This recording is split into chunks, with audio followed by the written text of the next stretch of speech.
Na svoju analýzu k diskutovaným témam dnes ponúka politologička Marcela Gbúrová. Želám peknú nedeľu do Košíc. Dobrý deň. Pani profesorka, začneme odvolávaním ministrov, ak dovolíte, pretože v parlamente máme v tomto roku za sebou už jedno odvolávanie ministra, druhé nás čaká na budúci týždeň. Opýtam sa teda priamo, je cieľ opozície oprávnený? Mali by Ľubomír Vážny pre problémy s mýtom a Robert Kaliňák pre incident na popradskom letisku opustiť svoje ministerské kreslá? Tak neodňateľným právom opozície je nielen kontrolovať ministerstva a jednotlivých ministrov, ale samozrejme je to aj právo ich odvolať, ak dôjde k profesionálnemu, odbornému, prípadne morálnemu zlyhaniu. Osobne si myslím, že ani k profesionálnemu, ani morálnemu zlyhaniu u týchto ministrov nedošlo. Naopak si skôr myslím, že došlo k zlyhaniu odbornému a ľudskému priamych aktérov týchto kauz. A rovnako si myslím, a to hádam treba povedať, že žiaľ došlo aj k zlyhaniu v oblasti komunikácie medzi jednotlivými aktérmi.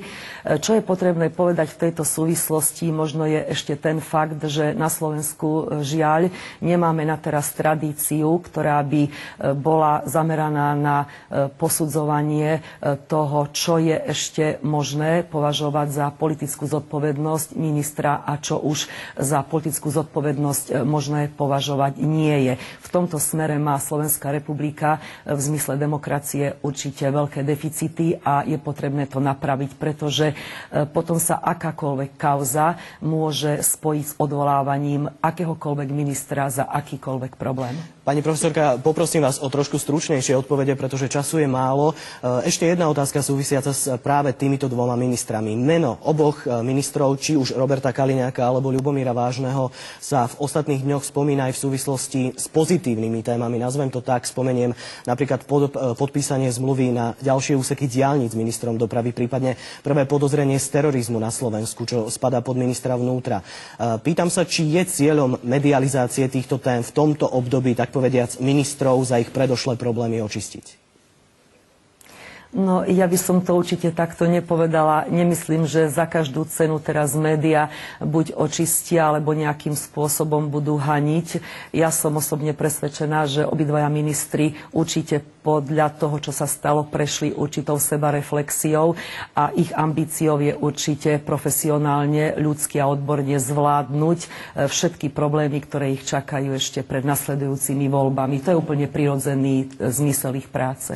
Spomínate voľby a práve na tie sa budem pýtať. Politici v ostatných dňoch neustále vyťahujú nové a nové kauzy. Najnovšie premiér vyjadril podozrenie z prania špinavých peňazí v súvislosti s SDK UDS. Samozrejme, Mikuláš Dzurinda bude na to o chvíľu reagovať. Práve jeho strana SDK sa bráni a tvrdí, že premiér vydiera. Možno očakávať, pani profesorka, že takýchto medializovaných kauz, najmä medzi dvoma najsilnejšími stranami, bude do volieb ešte viac? No osobne si myslím, som o tom presvedčená, že kampaň sa bude vyostrovať tak, ako sa budú blížiť voľby.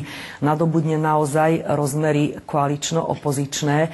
Tak trošku scenár sa už aj odkryl, čo sa týka postupu, najmä opozičných politických strán, ktoré pravdepodobne budú používať scenár z novembra 89. To znamená, že sa bude mobilizovať verejnosť do podoby rôznych mítingov, aby vyjadrili tak svoj postoj k politike súčasnej vlády.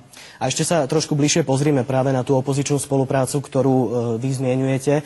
Mikuláš Dzurinda ešte minulý rok inicioval stretnutie predsedov stredopravých strán, následne aj ponúkol spoločnú kandidátku strane Sloboda a Solidarita, ale Richard Sulík mu odkázal, že do toho pôjdu iba keď nebude lídrom kandidátky práve Mikuláš Dzurinda.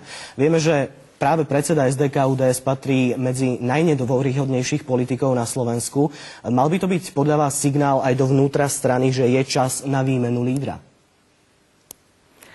No, v každom prípade ľavica je zjednotená a pravica sa aktivizuje. To je úplne prirodzené, aby som povedala aj žiadúce. Osobne si však myslím, že medzi pravicovými politickými stranami je hodne nedoriešených problémov.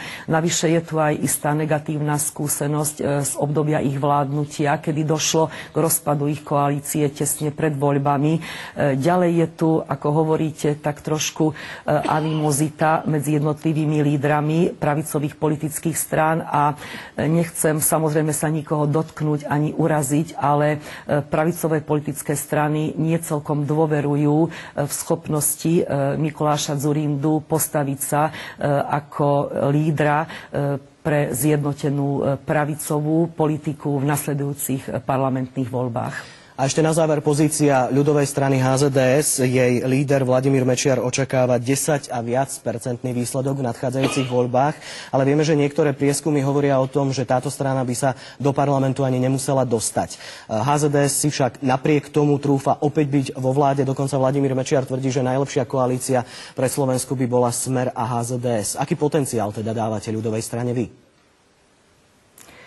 Viete čo, všetky tie prieskumy, ktoré sa realizujú dlhodobo, majú samozrejme svoj zmysel a opodstatnenie, ale mali by jednotlivé agentúry niesť aj zodpovednosť za to, ako vykazujú tieto prieskumy verejnej mienky, pretože ak povedzme sa dlhodobo podimenzujú percentá jednotlivej konkrétnej politickej strany, a nemusí to byť iba HZDS, ale aj iných politických strán, tak to u občanov vyvoláva pocit, že nemá zmysel voliť tú stranu, ktorá nemá šancu dostať sa do parlamentu.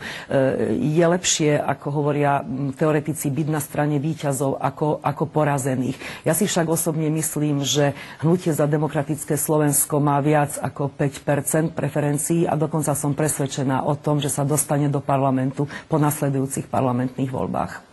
Pani profesorka, ďakujem za vašu analýzu. Peknú nedeľu, dovidenia. Dovidenia.